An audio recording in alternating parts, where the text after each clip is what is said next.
Thank you, Mr. Chairman. And I want to say that this is certainly not an issue that we would like to be dealing with. It's a very sensitive issue.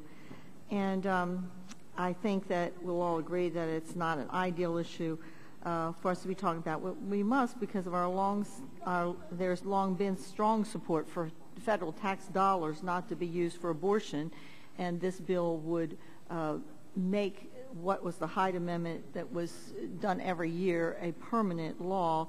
And so this bill has been carefully and narrowly applied to the subsidies in the tax code.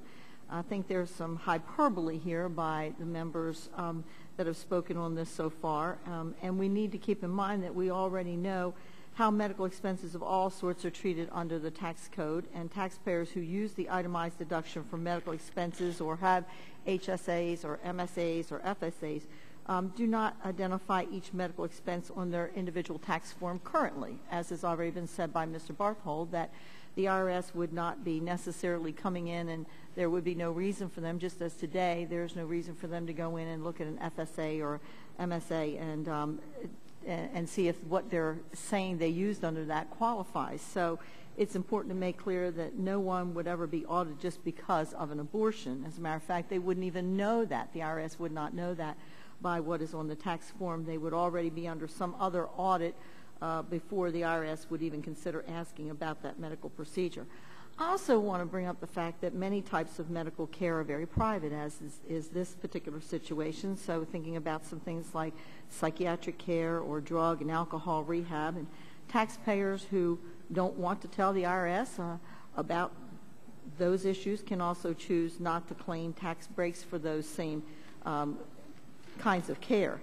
And even if this issue did arise in an audit, other federal agencies like Medicaid and the Federal Employee Health Benefit Plan have no difficulty right now, currently, under the current law, distinguishing between abortions that were by rape or incest or elective abortions, and have done so without a reporting requirement. And so they generally accept the statement of the provider, and I would expect that the IRS would do the same in these extreme and rare situations. So that is not a change from what has already been done, as I say, with the dollars that have been used currently in those situations under the situation of using taxpayer dollars from Medicaid.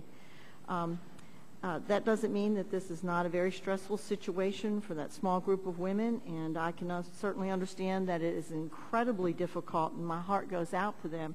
But if we claim a tax benefit for something and we get audited, you can either choose to forego that tax benefit or else prepare to substantiate the tax benefit. So this is no different when it's talked about of how do we make that decision. The IRS agents would be using the same kind of standards that would be used currently under the situations where taxpayer dollars might be used underneath of the Medicaid program. So I think there's a lot of hyperbole here.